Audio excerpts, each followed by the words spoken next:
Hey guys, it's Leanne from Healthful Pursuit, and this is another mini-sode of the Keto Diet Podcast. You can get today's podcast extras and transcript and all the really cool links that I'm sharing throughout today's episode by going to healthfulpursuit.com/podcast/X30. I got one cool thing for you today, and that is that January is totally dedicated to busting the keto myths and sorting out fact from fiction, which is why I'm holding a free training on Wednesday, January 9th, where you can join me to get the truth behind the 3 most stubborn keto lies that are holding you back, plus answers to top questions, including why even the most dedicated keto women struggle to get traction and how 3 simple strategies might be all you need to start seeing better results. You don't want to miss this free training. Go to healthfulpursuit.com/training to register. Then add it to your calendar and set a reminder because I will only be doing the training for 1 day. Okay, today I wanted to chat with you guys about how to avoid mistakes that women make on the ketogenic diet. And this can be mistakes that we make right at the get-go, or mistakes we make as we're learning, or even mistakes 2, 3, 4, even 5 years down the line of eating a ketogenic diet. If you have questions about today's content, you can go to healthfulpursuit.com/contact and ask me. Okay, let's do this thing. Welcome to the Keto Diet Podcast, the show all about keto for women so you can burn fat, balance your hormones, and heal your body. From television, print, and billboard ads to social media and internet marketing, making you feel less than is a billion-dollar industry. You won't find that here. And if you're struggling to make sense of the truth that you are so much more than good enough, I'd like to help. My 21-day whole keto challenge is open for registration, and as a listener of the show, you'll receive 20% off this daily coaching program with the coupon code KETONOW at checkout. Go to healthfulpursuit.com/whole, use the code KETONOW for your 20% off. Whole keto complements your healthy keto lifestyle so you can repair your relationship with your body and start living your joy now. If you're new around these parts, I'm Leanne Vogel. You may know me as the international best-selling author of The Keto Diet, founder of HappyKetoBody.com, or maybe you know me as the nutritionist that likes dipping pork rinds in avocado oil mayo. I'm so glad you're here with me today. Thanks so much for listening. Okay, let's get this party started. I'll be including a bunch of extra links and resources in the podcast extra and transcript, which you guys can find at healthfulpursuit.com/podcast/X30, including products and things that I'm just about to recommend. Okay, so the first mistake a lot of women make when they're starting their ketogenic diet and even into their 5th year, because I make this mistake often, is not getting enough electrolytes. The standard American diet is really high in sodium, and when women make the switch to keto, they drastically reduce their salt intake. And this can lead to fatigue and cravings, and also your body tends to excrete more potassium and sodium when you're on a ketogenic diet, especially when you're active.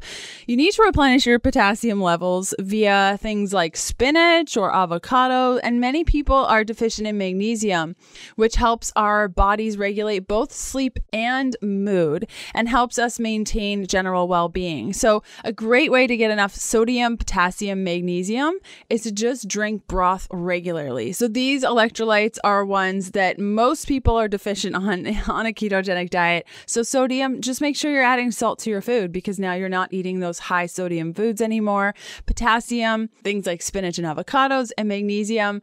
You can take a magnesium supplement, or you could just drink bone broth and it has all those things in it and it tastes really good. Okay, the second mistake women make is not eating enough leafy greens. Because keto is pretty extremely low in carbs compared to other eating styles, vegetables tend to be higher in carbs, and a lot of people think, well, if they're high in carbs, I just won't eat a lot of them. And some people avoid them completely. And this is a mistake. Instead, focus on consuming as many vegetables as you possibly can while sticking within your carb limit. So think of, if you're aiming for 50 grams of carbs a day, try focusing 50 grams of vegetable carbs a day. And you can also look at your net carbohydrates. So instead of counting total carbs with vegetables, try counting your net carbohydrates so that it gives you a little bit more more wiggle room. You can stick to things like spinach, kale, collards, broccoli, florets, and other non-starchy vegetables quite easily and stay within your quote-unquote limits. These are relatively low in carbs, and they're packed with a lot of important nutrients that your body needs. You can enjoy them in salads, smoothies, stir fries, you name it. Okay, the third mistake that women make is not exercising enough or at all. And I'm not talking about like busting it at the gym. If you've been following me for a while, you know that that's just not my jam. And I really don't feel like it's needed for most people to just live a healthy life.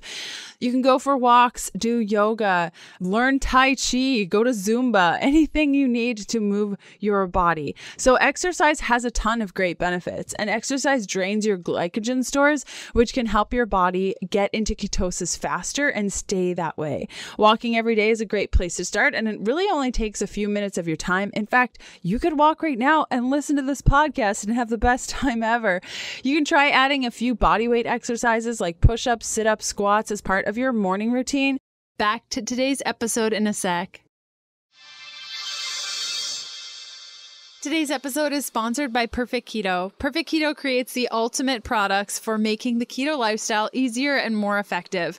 All of their products are dairy-free, made in the USA, gluten-free, doctor-approved, and use zero fillers. From exogenous ketones to boost your ketone levels for mental clarity, keto bars for a quality fat snack, MCT oil powder for making your coffee fatty and creamy without the dairy, and so much more. You can get 20% off anything in their shop by going to perfectketo.com/KDP.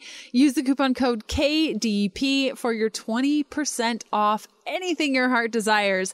If you're unsure of the link, simply check out today's show notes for all the details. Okay, back to today's episode. Again, I'm not talking about going to the gym. I'm talking about like get out of bed and just do it in your bedroom. It's not a big deal. Okay, the next mistake that women make is not eating enough. When you're eating a diet that's full of healthy and saturated fats, you'll naturally want to eat less and will experience fewer cravings. This can be great for weight loss, but you want to make sure that you're getting enough calories to maintain a healthy body. And if you don't eat enough calories, your body won't have the fuel it needs to function properly. So continued calorie restriction can lead to your body clinging on to every calorie because it doesn't know if it's going to get a full meal next. And you can run into many health problems and imbalances and just generally not feel so well if you're doing this chronically. Cravings can come back as well as disordered eating behaviors with food. All of a sudden you're craving Oreos and you're like, I don't even know why. I haven't had Oreos in years. It's probably because you're not eating enough. And if you find you're not eating enough, you could always try incorporating a couple more carbohydrates. So say your goal is 50 carbs, maybe amping it up to 75 and seeing if that helps you regulate things a bit more. You could also cut down on your fatty coffees and go for like actual food, which will boost your nutrient intake. Okay, eating too few carbs. That's the next mistake.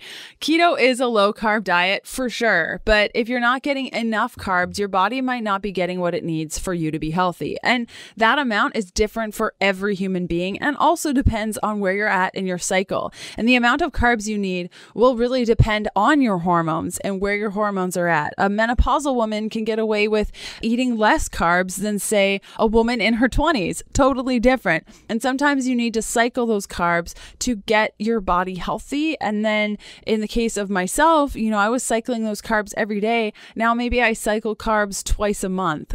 Okay, the next mistake and the very final one, but there are so many little tweaks we can always make to start feeling better, is when women force their bodies to fast. They start a ketogenic diet and they read about fasting and they're like, I want to try that. Sounds like a good plan. And they do everything at the same time and they're starving and they're not eating. And fasting can be a great tool to help jumpstart weight loss on a ketogenic diet, but it doesn't always work for everyone. Fasting should be a natural process, meaning if you aren't hungry, you don't eat. And if you are hungry, you do eat and therefore you don't fast. So don't fast just for the sake of fasting. You need to listen to your body. If you feel hungry, you need to eat and then try again tomorrow. So for more information on how to avoid these mistakes and other common side effects that you might be experiencing on your ketogenic diet, you can head on over to the show notes and download that transcript. It's free. It's all set up together for you. You can head on over to healthfulpursuit.com keto.com/podcast/X30 to get it. And thank you so much for hanging out with me today. Bye.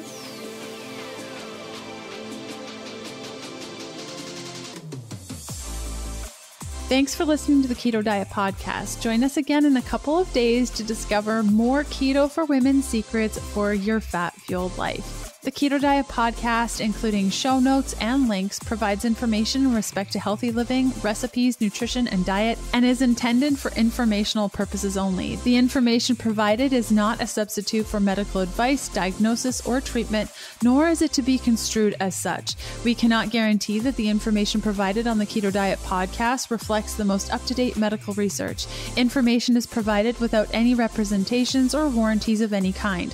Please consult a qualified physician for medical advice and always seek the advice of a qualified healthcare provider with any questions you may have regarding your health and nutrition program.